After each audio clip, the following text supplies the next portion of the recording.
सो hi everyone, अगर आप भी कोटा विद्यापीठ में एडमिशन लेना चाहते हो और आपको नहीं पता कि कितनी फ़ी लेकर जाएं ताकि हमारा कोचिंग और हॉस्टल और मेस तीनों मैनेज हो जाए, तो आप बिल्कुल सही वीडियो पे हो। आपको इस वीडियो में हम सारी चीज़ों के बारे में बताएंगे कि कितना आपको कहाँ कहाँ फ़ी लगता है और कैसे हम बैच में इनरोल करें, ऑफलाइन बैचेज़ में।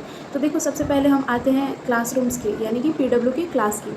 तो अगर आप 11th में हो या 12th में हो या फिर ड्रॉपर हो, आपकी जो मिनिमम फ़ी है ना 1 ईयर की, specially for droppers and 12th student, वो 81,000 है। ठीक है, 81,000 इंक्लूडेड है GST, तो 81,000 हमारी मिनिमम फ़ीस है।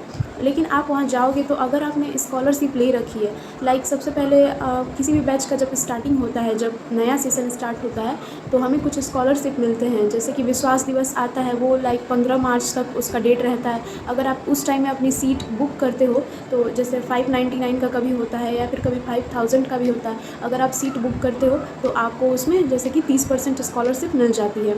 और कुछ रूल्स भी होते हैं, लाइक अगर आपके फादर गवर्नमेंट टीचर हैं तो उसमें भी आपको कुछ स्कॉलरशिप मिल जाती है।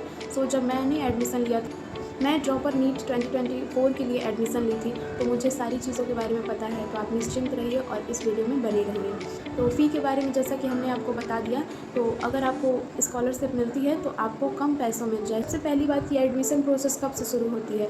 सबसे पहला बैच जो होता है वो मार्च से ही स्टार्ट हो जाता है और कुछ बैच अप्रैल से स्टार्ट होते हैं। सो मैं प्रेफर करूँगी कि आप हमेशा फर्स्ट फेज़ में admission low, because first phase में वो सारे अच्छे अच्छे टीचर्स होते हैं जिनसे पढ़े हुए बच्चे एम्स तक भी गए हुए हैं पिछले साल। सो इसलिए मैं हमेशा प्रेफर करूँगी कि फर्स्ट फेज़ का ही बैच लेना।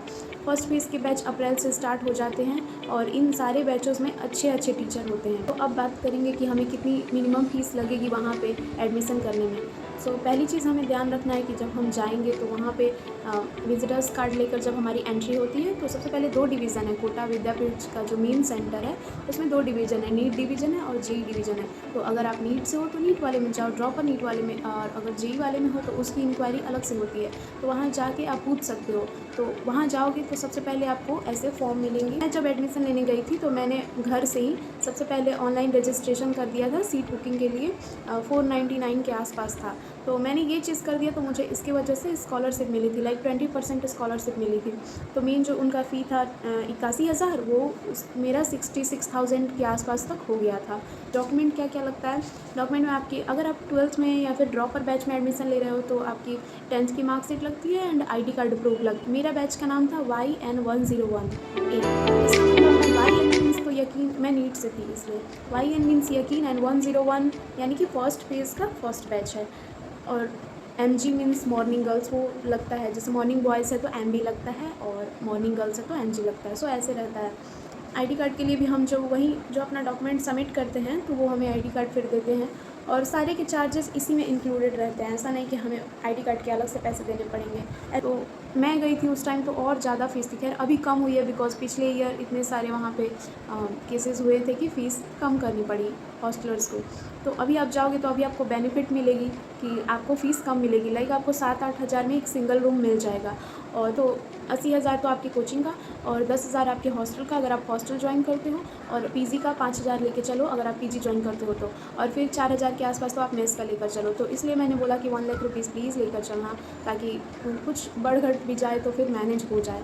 और अगर आप PW में एडमिशन लेते हो तो मैं बता रही हूँ, बाकी और कोचिंग में अगर आप एडमिशन लेना चाहते हो तो बजट बढ़ सकता है। अब कुछ लोगों के मन में ये डाउट हुआ कि हमें DPP कब मिलती है और कैसे मिलती है। जैसे ही आपका बैच स्टार्ट हो जाता है, तो जैसे ही फर्स्ट चैप्टर ख़त्म होता है या फिर शुरू होने वाला रहता है, तभी आपको DPP मिलती है। आप जिस बैच में रहोगे उस बैच की एक जगह पे DPP मिलेगी। आप वहाँ जाते हो और आई कार्ड से वो आपको स्कैन करते हैं और फिर आपको DPP मिलती है। ऐसा नहीं कि DPP भी साथ ही मिल जाए, और वो एक ही बार में सारी DPP नहीं मिलती है। और अगर आपको उस टीचर से नहीं पढ़ना है जिन्होंने आपको क्लास में पढ़ाया है, मतलब उनके पढ़ाए द्वारा कुछ भी आपको समझ ही नहीं आ रहा है, तो उसके लिए भी सॉल्यूशन है।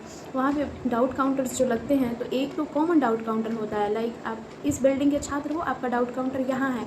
बट कुछ बिल्डिंग्स में लाइक आर्यभट्ट टावर जो है, एक रामानुजन टावर है, ड्रॉपर्स की क्लास वहीं लगती है मैक्सिमम, एंड एक आर्यभट्ट टावर है। आर्यभट्ट टावर है जो 11th एंड 12th के लिए बच्चों के लिए है, और वहाँ पे आप डाउट काउंटर्स में बहुत सारे टीचर रहते हैं, ऐसे लिखा रहता है कि फ़िज़िक्स पीछे बोर्ड रहता है कि फ़िज़िक्स हो गया, केमिस्ट्री हो गया और टीचर रहते हैं। भले ही आपको नहीं जानते बट आप कोई भी डाउट लेके आओ, वो आपको ज़रूर से मदद करते हैं और वो बहुत ही अच्छे तरीके से समझाते भी हैं। तो आप ऐसे किसी का मेंटर्स भी ले सकते हो। हमारे टाइम में अटेंडेंस का क्या सीन रहता था कि आई कार्ड से अटेंडेंस लगेंगी, तो कभी-कभार क्या होता था कि बहुत सारे बच्चे एब्सेंट करते थे क्लास और अपने किसी एक कॉमन फ्रेंड को अपना आई कार्ड दे देते थे कि जाओ भाई, तुम सिर्फ ऐसे दिखाना ही तो है, स्कैन कर लेगा आई कार्ड, बस हमारा प्रेजेंट बन जाएगा और पेरेंट्स के पास ये चला जाएगा मैसेज कि हम क्लास गए हैं। बट जब टीचर्स ने ऐसा नोटिस किया कि ऐसा भी कुछ हो रहा है, देन उन्होंने एक नया रूल लॉन्च कर दिया। उसके बाद फिंगरप्रिंट आ गया। जब तक आप अपना फिंगरप्रिंट नहीं लगाओगे तब तक आपके पेरेंट्स के पास मैसेज नहीं जाएगा कि आप क्लास में हो या नहीं। सो इससे पता चल जाता था। तो अब तो बच्चों को जाना ही जाना पड़ता था।